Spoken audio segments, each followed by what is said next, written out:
Welcome to Book Time with Ryan. I'm Ryan, and today I'll be talking about The Last Whalers by Doug Bock Clark.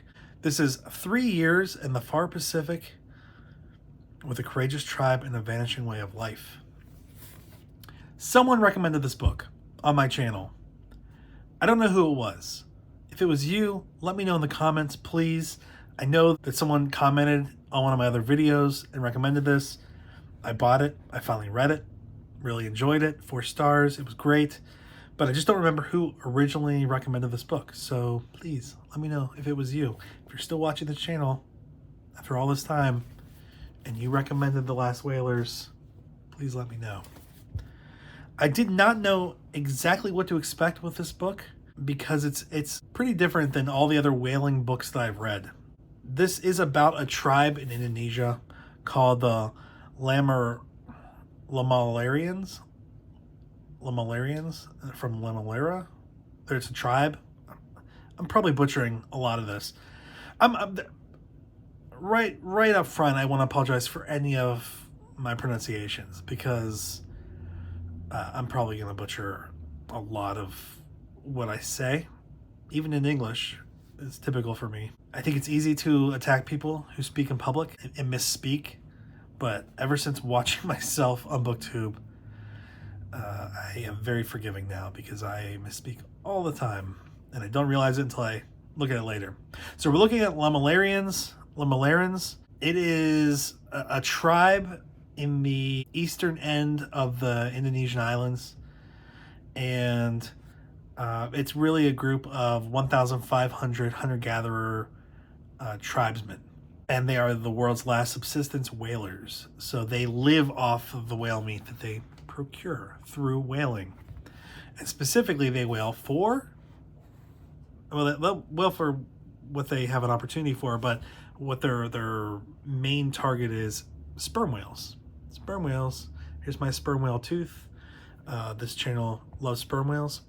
So this was an interesting read because I'm not necessarily thrilled that people are hunting sperm whales, but the impact on the sperm whale numbers worldwide is not greatly impacted by the 20 or so that the tribe takes a year, or historically has taken a year. And it's, or they use the meat. It is not just they're looking for ivory, teeth, or whale oil, although they use it.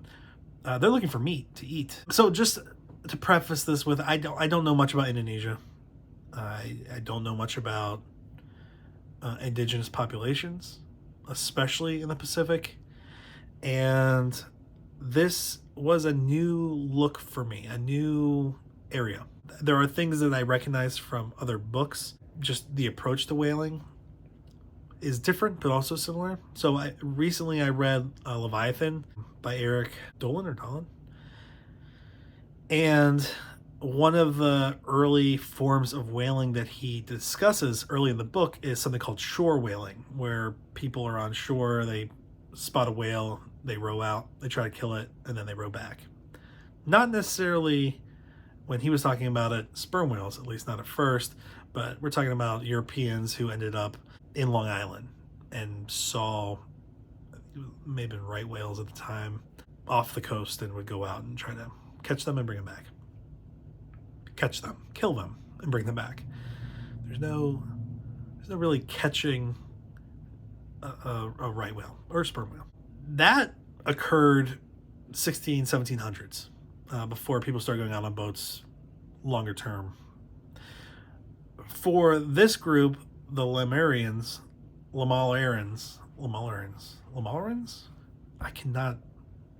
I read it a million times, I just never said it out loud. So I see the word Lamallerans,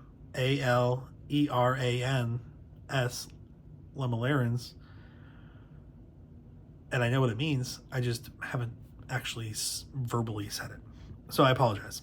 For probably half a millennium, they have been on an island just north of Australia. They're off the Savu Sea, part of the Indian Ocean. They're hunter-gatherers. They live on the coast. They have these things called tenas, which are longer boats that they row out, and they have somebody that stands on the front the bow, but this almost like a bowsprit that they've built out of bamboo, and the person holds a harpoon that's made out of, it has a metal tip, but it's a bamboo kind of shaft that's been straightened, and typically they will leap out, and bury the harpoon as deeply as they can, swim back to the boat, and then other boats will try to do the same thing. They'll try to get 2 or 3, 4, 5, 6, 7 harpoons into the whale, and then do what in U.S. whaling history was called the Nantucket sleigh ride the whale, slowly bring in the rope, the line, so they're closer to the whale, and let the whale tire itself out. Eventually, at a point where it's safer for them to approach the whale and stab it until they hit vital organs and it bleeds out. Hunting whales, especially sperm whales, is a dangerous thing. Today, with this form of whaling, it's still dangerous. The whales can use their flukes or their jaws to crush the boats. They can roll over. People can get trapped in line and get pulled overboard and drown. There's a lot of bad things that can happen beyond just the typical dangers of being out on the ocean in a relatively small boat. Doug Bock Clark spent over a 3-year period, months and months, with the Lamellarans between about 2014, I think, to about 2017, and then he went back in 2018. And he gives an update. And he's following this tribe, the Lamellarans, on the coast. There are also other tribes on this island. Some are in the mountains, and the tribes will kind of trade. There's a barter system, so they can trade some of their whale meat for corn or other vegetables or fruits that are grown by kind of the mountain tribes. Gives them access to fruits and vegetables, gives the mountain tribes access to meat, and everyone's better off for it. They're fairly isolated. Today, they're also fairly isolated. When I started reading this, this is an ignorant view, all right? Like, I'm completely ignorant of the history there. I have in my mind an idea of what I think an isolated subsistence-based tribe would look like. Even the word tribe kind of in my mind conjures images. But it is not an isolated tribe in that they've never had access or contact with modern society. It's not an island that's banned every kind of modern technology. It is a group, a tribe, groups of clans, families in the tribe that number 1,500 hunter-gatherers that trade with and experience other parts of Indonesia, other parts of the island, but they're very isolated. It's a poor part and an underdeveloped part of Indonesia, and they survive and do their thing.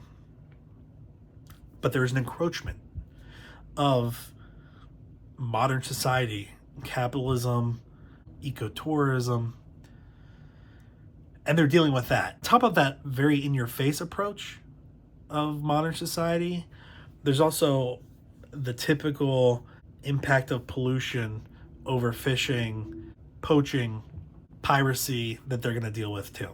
So while they're reliant on not only sperm whales, but also flying fish, whale sharks, orcas, dolphins, manta rays, while they are reliant for their survival on those animals are also being hurt by the pollution in the ocean, plastics, bycatch, ship strikes on whales. There's a lot that is affecting how bountiful the sea is for this tribe. And that also affects the pressures that they feel. Not only dealing with the encroachment of commercialization and new technologies that challenge their approach and the approach of their honored ancestors, but also real world impacts, man-made problems in nature. So Doug follows a number of individuals over the years, different ages, different experiences, different goals. Some of them want to get married, some of them have children out of wedlock, some of them are village elders who have experience whaling and shipbuilding. And we see how these different individuals in the community deal with changes to technology, adding something called Johnson boats, which are just motorized smaller boats that can be used to hunt basically anything but the whales, because the elders, the tribe leadership has held off on giving permission for individuals to use motorized vessels. This is changing, to hunt the whales. So they're able to use it to hunt other animals, but not the whales. The whales are still taken, or when this was written, still taken by the tenas, the larger ships that are typically rowed. But these motorized boats, the motorboats, can basically shuttle the larger boats to where the whales are, and then it's up to them to row and harpoon. We see some characters die. Now, characters, these are real people. We see some people injured badly. Some people die from fishing injuries or disasters. Some die because of old age, although their typical life expectancy is in the mid-60s. So it's lower than outside of there. This tribe is very close, and it's all about doing things as a tribe. So as they've met these changes and modernization, there's also been, I don't want to say a rift, but there's been discussions in the tribe about how do we meet modern society while also staying together, because it's not unanimous in what people believe should be done. It is not an easy existence where you have to worry about the food you catch to survive and possibly other tribes fighting for space or resources or boats, land. Dealing as a tribe that's fairly isolated with a group of islands that are all part of a larger country, Indonesia, and the desire to somewhat commercialize those areas and open them up to more tourism. The government in Jakarta, I think, would help out the society, the tribes, the people, by giving them more resources and more money, but also that would attack their culture. And the threat of letting all of that in is that it pushes out their culture, because kind of the globalized culture is almost like an invasive culture. You'll live longer, you'll have more children, you'll have more wealth, you'll probably have more stress, and you're not necessarily going to be working as a team that's as close as a tribe. And all of that can threaten tribe culture and the tribe's future. One of the lines that I really appreciated towards the end of this book that kind of goes to that, it's in the epilogue. The loss of a culture is as permanent as the loss of a life, but rather than one star darkening, it is a whole constellation burning out. It is the disappearance of every soul that has constituted it. It is the end of a past and a future. And that's really what you see with this tribe, is not only a desire to honor the ancestors of the past with a mixture of animalism, and Catholicism, although there are other tribes that are Islamic, but also find a path for the future, for that it honors the past, but also enables their offspring to survive and prosper. The boat building is interesting. They do it by hand, sourced through the island, basically. They believe the boats are part of the clan. They think of it as a member of the clan. It's like a living, breathing part of the community. And there are ways to make these boats that would please their ancestors. There's also some things I find disturbing. Drift netting is horrible for ecosystems. And I think for me there's a tug of war between understanding that this is their culture and this is how they survive, and understanding that there's an impact possibly minor, on different populations of whales, fish, dolphins, whatever. But as the tribe modernizes its approach to whaling, it has a larger impact. This is almost like a replay of how whaling occurred in the West.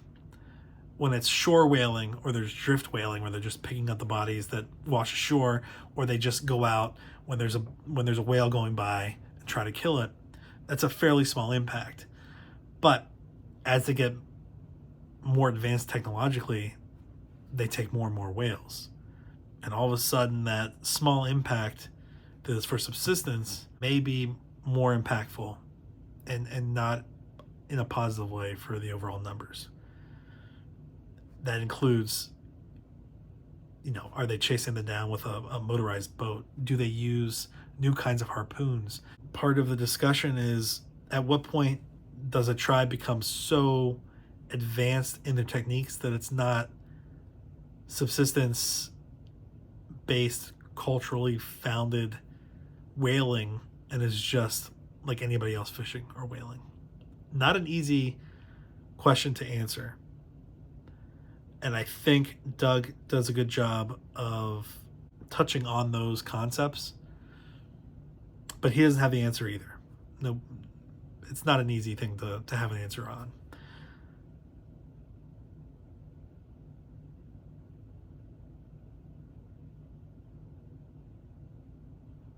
And that's what it was for me. I really enjoyed learning about modern day tribal based, subsistence based whaling that really harkens back to an older form of whaling in the West. Even though it's old whaling too, it just hasn't advanced to the point where it's modern technology and major impacts on whale populations and even possible extinction of whales. That's not the impact they're having. It's 1,500 people on an isolated island confronting the encroachment of modern living in their lives and the encroachment of real world advanced cultural impacts on the numbers and availability of whales, dolphins, fish that they hunt for survival. It was written in 2019. That doesn't seem like it was that long ago, but that was 5 years ago. So it would be interesting to see where it is now and how things have changed and what they're experiencing. And I don't know the answers to any of this, really. This is my first experience with it. But I enjoyed it. So 4 stars. Check it out, The Last Whalers. Don't forget, if you recommended this to me, please let me know who you are. I looked for a while. I couldn't find the comment that referenced this, so I couldn't give you a proper shout out. I did not know what to do with music for this. I'm a little more sensitive when I'm doing thumbnails and music for nonfiction, cultural groups, minorities, or indigenous populations. So I don't necessarily put my face in it or try to do something goofy. But I really didn't know what kind of music would be appropriate for this. So I found Lamafa is the name of an Indonesian, Jakarta-based band. I don't know what the words in the song that I selected are. Lamafa is the whale hunters. I don't know if they have some connection with this or what, where the members of the band are from, why they chose that name, but it's as close as I could get to something that I thought was probably appropriate. So there you go.